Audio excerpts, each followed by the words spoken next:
4 طرح کے لوگ پائے جاتے ہیں۔ یہ پوری کائنات کا خلاصہ حضور نے بیان کیا۔ سب سے پہلے عبد رزقہ اللہ مالا و علما، پہلا شخص وہ جس کو اللہ نے مال بھی عطا کیا، سمجھ بوجھ بھی عطا کی، علم بھی عطا کیا۔ فہو یتقی فیہ ربہ، اور وہ اس معاملے میں اللہ سے بہت ڈرتا ہے، اسے پتہ ہے کہ مال کا حساب بھی ہونا ہے۔ وَيَصِلُ فِيهِ رَحِمَهْ، صلہ رحمی کرتا ہے، اپنے غریب رشتہ داروں کا خیال رکھتا ہے، ان کی ضروریات کو پورا کرنے کی کوشش میں لگا رہتا ہے۔ وَيَعْلَمُ لِلَّهِ فِيهِ حَقًّا، اور مال میں جو اللہ کا حق ہے اس کو جانتا ہے کہ میں نے زکوٰۃ بھی ادا کرنی ہے، سائل کو بھی دینا ہے، محروم کو بھی دینا ہے، صدقہ فطر بھی دینا، اس کو اس کے حق کا بھی پورا پتہ، اس میں کوتاہی نہیں کرتا۔ فہذا بافضل المنازل، حضور فرماتے ہیں سب سے بہتر جگہ پہ کھڑا شخص اگر دیکھنا ہو تو یہ کھڑا ہے، جس کے اندر 2 خوبیاں ہیں، مال بھی اسے نصیب کیا گیا اور اس کو علم بھی عطا کیا گیا۔ دوسرا شخص وعبد رزقہ اللہ علما، وہ شخص جس کو اللہ نے علم کا نور عطا کیا، سمجھ بوجھ عطا کی، فہم و ادراک سے مالا مال کیا۔ ولم یرزقہ مالا، لیکن مالی حالت اس کی مستحکم نہیں ہے، بہتر نہیں ہے۔ فہو صادق النیہ، لیکن وہ نیت کا بڑا سچا شخص ہے۔ یقول، وہ کہتا ہے لو ان لی مالا لعملت بعمل فلان، اگر میرے پاس بھی مال ہوتا تو میں بھی فلاں کی طرح اچھے اعمال کرتا۔ جس طرح اس نے مسجد بنوا دی، اس نے دارالعلوم کھڑا کر دیا، اس نے غریبوں کی مدد کی، تو غریبوں کو دیکھ کے اس کا دل کڑتا ہے، کاش کہ میرے پاس ہوتا تو میں ان کی مشکل حل کر دیتا۔ برہنہ پا لوگوں کو، برہنہ بدن لوگوں کو دیکھ کر کے وہ بے چین ہو جاتا ہے، بھوکوں کو دیکھ کر کے اس کے دل میں آگ لگ جاتی ہے، کاش میرے پاس کچھ ہوتا تو میں ان کو بھوکا نہ سونے دیتا۔ وہ سچی نیت کے ساتھ، اگر اس کے پاس ہو تو وہ ایسا کرے، سچی نیت کے ساتھ وہ یہ ارادے رکھتا ہے اور یہ آرزو کرتا ہے، کاش کہ میرے پاس ہوتا تو میں بھی یہ کرتا۔ اللہ کے محبوب علیہ السلام نے ارشاد فرمایا، وہ اس مالدار عالم کے درجے پر ہے، فَأَجْرُهُمَا سَوَاءٌ، ان دونوں کا اجر برابر ہے۔ نامہ اعمال کھولیں گے تو دونوں کا اجر ایک جیسا لکھا ہوگا۔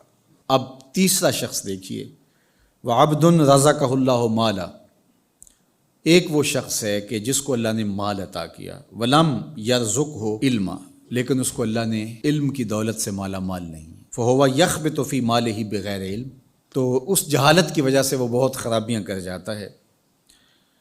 لا يتقی فیہ ربہ، اور رب سے بھی نہیں ڈرتا۔ مال کی کثرت نے اس کی آنکھوں پہ پٹی باندھ دی ہے، عقل کل سمجھنے لگ گیا ہے اپنے آپ کو، تکبر، رعونت، غرور اس کی طبع میں داخل ہو گیا ہے، غریبوں کو حقیر سمجھنے لگ گیا ہے۔ ولا یصل فیہ رحمہ، اور صلہ رحمی بھی نہیں کی اس نے۔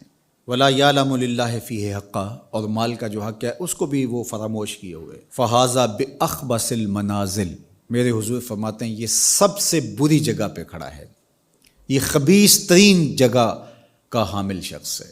وعبد لم یرزقہ اللہ مالا ولا علما، چوتھا شخص وہ ہے جس کو مال بھی نہیں دیا گیا اور جس کو علم بھی نہیں دیا گیا، کنگال بھی ہے اور جاہل بھی ہے، نہ علم دیا گیا، سوجھ بوجھ بھی نہیں دی گئی۔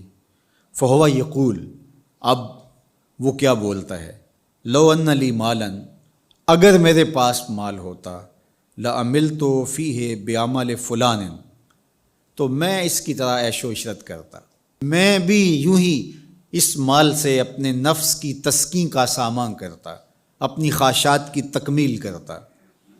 تو وہ یہ آرزو کرتا ہے، فہو بنیتہ، تو وہ اس کی نیت پر ہے۔ فوزرہما سواء، تو اللہ کے محبوب علیہ الصلوۃ والسلام فرماتے ہیں ان دونوں کا گناہ برابر ہے، یہ کل قیامت کے دن اسی کے ساتھ کھڑا ہوگا۔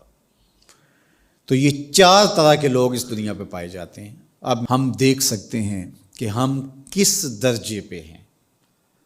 ہم کسی سے نہ پوچھیں، اپنے اندر سے پوچھیں اور پورے خلوص سے اپنے آپ کو ٹٹولیں کہ ہماری خواہشات کس طرح کی ہیں اور ہم ان میں سے کس مقام پہ کھڑے ہیں۔